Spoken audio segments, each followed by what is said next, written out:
आता पुढची बातमी पाहणार आहोत। राज्यात झालेल्या अतिवृष्टीमुळे ओल्या दुष्काळाचं संकट दाटलंय। हातातोंडाशी आलेलं पीक मातीमोल झाल्यानं बळीराजा संकटात सापडलाय। राज्यातील तब्बल 30 जिल्ह्यातील 62,17,000 एकरवरील पिकाला याचा फटका बसलाय आणि पावसामुळे नुकसान झालेल्या शेतकऱ्यांचे डोळे सरकारच्या मदतीकडे लागलेत। अतिवृष्टीग्रस्त शेतकऱ्यांना हेक्टरी 50,000ची मदत जाहीर करावी अशी मागणी विरोधकांनी केली आहे। तर राज्यात झालेल्या अतिवृष्टीमुळे ओल्या दुष्काळाचं संकट दाटलंय। हातातोंडाशी आलेलं पीक मातीमोल झाल्यानं बळीराजा संकटात सापडलेला आहे। तब्बल 30 जिल्ह्यातील 62,17,000 एकरवरील पिकाला याचा फटका बसलाय। पावसामुळे नुकसान झालेल्या शेतकऱ्यांचे डोळे सरकारच्या मदतीकडे लागलेले आहेत आणि अतिवृष्टीग्रस्त शेतकऱ्यांना हेक्टरी 50,000ची मदत जाहीर करावी अशी मागणी विरोधकांनी केली आहे। पाहूयात। राज्यावर ओल्या दुष्काळाचं संकट, लाखो हेक्टरवरच्या शेतीचं नुकसान, बळीराजा मदतीच्या प्रतीक्षेत। गेल्या काही दिवसात राज्यातल्या ग्रामीण भागात आभाळ फाटल्यासारखा पाऊस कोसळतो। सोलापूरच्या बार्शी तालुक्यातल्या बेळगाव परिसरात ढगफुटी झाली। त्यामुळे ताड सौंदणे गावात पावसाचं पाणी शिरलं तर अक्कलकोट तालुक्यात पावसाचा कहर पाहायला मिळाला।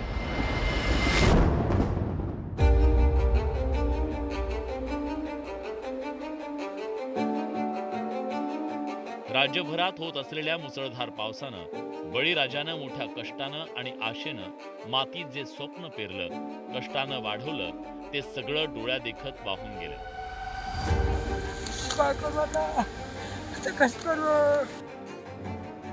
पायात चिखल आणि डोळ्यात पाणी अशी विदारक स्थिती आहे। रानातून नदी वाहावी तसं पाणी वाहतंय। वाहणाऱ्या पाण्यातून फक्त पीक नाही, शेतकऱ्यांची उद्याची भाकरी, पोरांची शाळेची फी, बायका लेकरांचे दिवाळीचे कपडे, पोरीच्या लग्नाची तयारी, सगळं वाहून गेलं।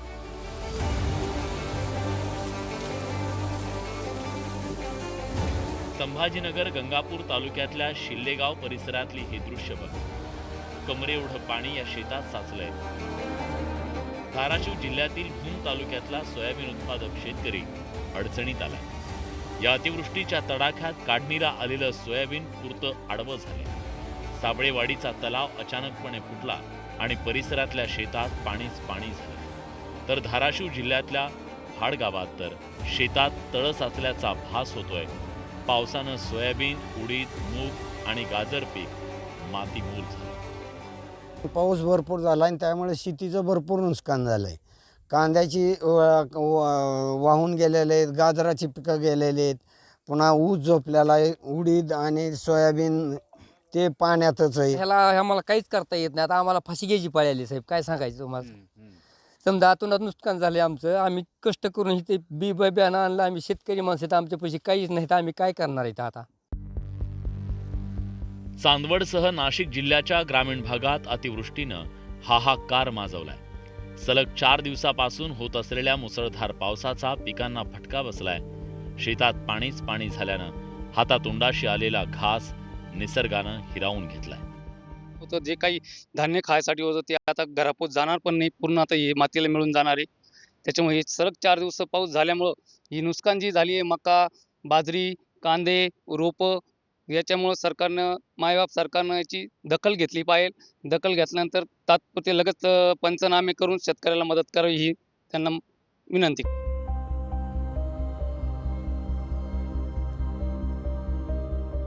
नांदेड जिल्ह्यात पूर आणि अतिवृष्टीनं मोठ्या प्रमाणात पिकांचं नुकसान झालं।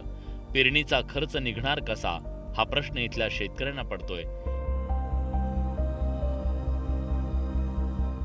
हिंगोलीच्या सेनगाव तालुक्यात झालेल्या पावसामुळे झेंडू फुलांचं मोठं नुकसान झालंय। तोडणीला आलेले फुलं आडवी झाल्यानं शेतकरी हवाल दिलाय। आता ह्या आमच्या झेंडूचं एवढं नुकसान झालेलं आहे की आज हे 30 रुपयाने झेंडू आम्ही दिला होता, आजची तोड होती। कमीत कमी ह्या झेंडू 25 ते 30 क्विंटल जो माल निघत होता याचा, पण आता सर्व आमचं स्वप्न आमचं समजा मातीमध्ये मिळालं। कर्जमाफी नाही, शेतीला भाव नाही, मालाला भाव नाही, कशालाच भाव नाही, भरपाई पण नाही। आणि वरल्यावर तुम्ही आम्हाला जखमीवर मीठ लावायला 8,500 द्याल्या हे तुम्ही योजना बंद करा ना, गव्हर्नमेंटच्या काय आहे ते योजना. सरकारला मग कळकळ हात जोडून विनंती आहे की आपण हे दुसऱ्या कोणत्याच योजना शेतीला हमी भाव द्या मालाला. 1 हेक्टरला खर्च लागतो 25,000 रुपये, कमीत कमी फवारणी, मशागत करणे आणि पेरणी.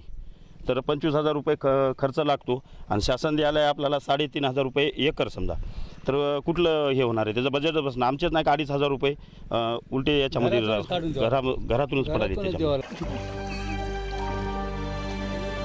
राज्यातल्या 30 जिल्ह्यातील 195 तालुक्यातल्या 62,17,540 एकरवरची पिकं बाधित झाली. नांदेड जिल्ह्याला याचा सर्वाधिक फटका बसलाय. एकूण 7,28,049 हेक्टरवरच्या पिकांचं नुकसान झालंय. तर वाशिममधील 2,03,098 हेक्टरवरच्या पिकं मातीमोल झाली. यवतमाळमधील 3,20,783 हेक्टर, तर धाराशिवमधील 1,57,610 हेक्टरवरची पिकं नष्ट झाली.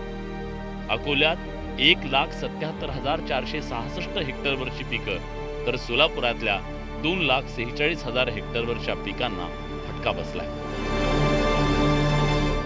आता तातडीनं यांना मदतीची अपेक्षा आहे आणि ते सोडून भलतीकडेच विषय घेऊन चाललेले आहे.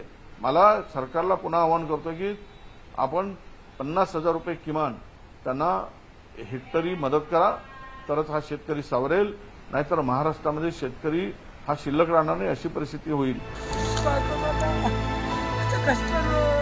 अनेक संकटांच्या मालिकानंतर उभा राहणाऱ्या बळीराजावर पुन्हा एकदा अस्मानी संकट कोसळलंय. या हतबल शेतकऱ्यांना खोटी सहानुभूती नाही, तर दिलासा हवाय. संकटातून सावरण्यासाठी सरकारी मदतीचा हात हवाय. Bureau report, news 18 Lokmat.